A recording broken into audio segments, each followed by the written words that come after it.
Warning. The warning lights are flashing and the red flags are flying at every turn these days. We're in a very dangerous place. In so many places that any one of them could trigger a full-blown crisis. Not the kind that they pretend we have, but actual full-blown emergencies that will place the entire country at risk. In this election year, the stakes could not be higher for our future.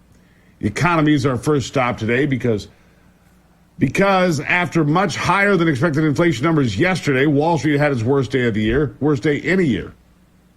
Stocks on the Dow, NASDAQ, and the S&P 500 were off by almost 1.5%. This comes after we already learned that consumer debt has set all-time highs. Tens of billions of dollars added to the end of 2023's credit card slip. Yeah, credit cards, car loans leading the way for those who are in default, not getting any easier. The reason the numbers fell like a stone on Wall Street is simple. Investors were expecting a drop in interest rates from the Fed. That's precipitated by lower inflation rates. They didn't get that. In fact, some were suggesting rates could be cut as many as 4 times a year, but that's pretty much off the table now because with inflation squarely above 3% still, rising from where it was supposed to be, it seems unlikely any more than 2 rate cuts are going to happen in 2024. Right now, I wouldn't even bet on that, to be honest with you. I wouldn't. I'd be careful out there. This is just the beginning of the warning signs we're seeing today. We're just learning that not only is the U.S. Senate and the Biden administration pushing for more funding to keep the deadliest war in Europe since World War II going as long as possible, but late yesterday, Reuters broke a story that Washington killed a deal. Listen to this, if you missed this. Washington and the Biden administration killed a deal for a ceasefire offered by contacts reaching out on behalf of Vladimir Putin without even discussing it. They killed a deal for a ceasefire without even really discussing it. It seems your country's leaders don't actually want a peace deal in Europe. No, instead they want to shovel billions of dollars we don't have to fund the ongoing and bloody war. The problem is Americans, ordinary taxpayers like you and me, we don't support this. Poll after poll shows that Americans reject the idea of being involved in Ukraine's war any further. Yep, that's the fact. Rand Paul nails it, by the way, on the reckless $95 billion spending plan for Ukraine. Not us, of course, but Ukraine. Listen to it. Open the champagne, pop the cork. The Senate Democrat leader and the Republican leader are on their way to Kiev. They've got $60 billion they're bringing. I don't know if it'll be cash in pallets, but they're taking your money to Kiev. Now, they didn't have much time, really no time and no money to do anything about our border. We're being invaded. A literal invasion's coming across our border. 800,000 people came illegally in the last month, and all they had time to do in the Senate was get the money, get the cash pallets, load the planes, get the champagne ready, and fly to Kiev. Yeah, get the champagne ready, maybe a little caviar. Yeah. Rand Paul, not the only one standing up for you. When 22 Republican senators voted in favor of sending another nearly $100 billion to Ukraine, this spending, by the way, would push our total spend to over $200 billion in Ukraine. It's not going to get taken up in the House, but because Mike Johnson says he's not even going to take it up, which is good. But how nuts is it, honestly, when Bernie Sanders is among the sane ones voting no?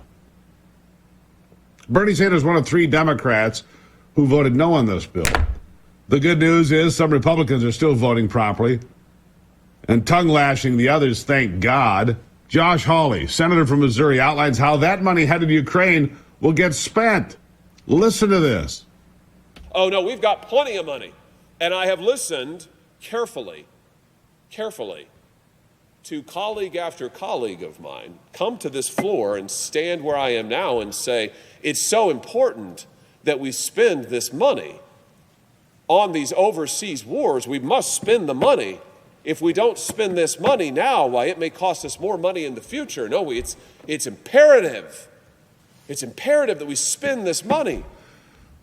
Meanwhile, these same people turn to the citizens of Missouri and say, you're not worth a dime. They say, you can't have a penny. They turn to the residents of Kentucky and Tennessee and Alaska and New Mexico and Arizona and Utah and Texas, and they say, we don't care that you were poisoned. We don't have a dime for you. We have unlimited money for Ukraine. We're going to rebuild the borders of Ukraine. That's in this bill, but we don't have anything for you. Nothing for you, taxpayer of America. This has to be a pivotal part of the election come November. The economy, the border, and the spending for countries. We're paying the pensions of Ukrainians. We're paying to make sure that their things are taken care of while our veterans sleep in the streets all too often. And then, by the way, this is just the beginning of the warning lights that I'm seeing. Travel a little bit and see it from a distance. Get out of this chair a little bit and go see what's going on. Mayday, mayday, mayday. We're going down. Trouble. American real trouble. I mean, Joe Biden's dismal news conference last week when he called Egypt's president the president of Mexico right after yelling just how mentally sound he is. Well, that epic failure is still rippling across the nation and around the world. Trust me, it was discussed by people. You know, you just sit there like a fly on the wall and listen to people talk. It's what Ivy and I were doing in California a good part of this past few days. The truth is, no sane person would want a guy who is not mentally fit to stand trial to be waltzing into an ice cream shop with the nuclear codes in tow while he searches out the first girl he can for a good sniff. Yeah, who would want that? When it comes to convincing you that Joe Biden is actually okay and in complete charge, the Democrats working overtime to convince you of that. Don't think it's working, but here's a sample. President Biden, who I've been around numerous times just in this last year, is sharp, he's focused, he's bright. He is sharp, intensely probing, and detail-oriented and focused. This is a man who is sharp, who is on top of his game, who knows what's going on. He's smart. He's on his game. I was in almost every meeting with the president, and the president was in front of and on top of it all, coordinating and directing leaders who are in charge of America's national security, not to mention our allies around the globe. He was talking. He was looking at people. There were people, you see, looking. The problem is she's worse. The problem is she's worse than he is. Otherwise, they probably would have exercised the 25th Amendment. We've got more when we come back. Good to have you here this morning. It's the Steve Gruber Show. I'll be right back.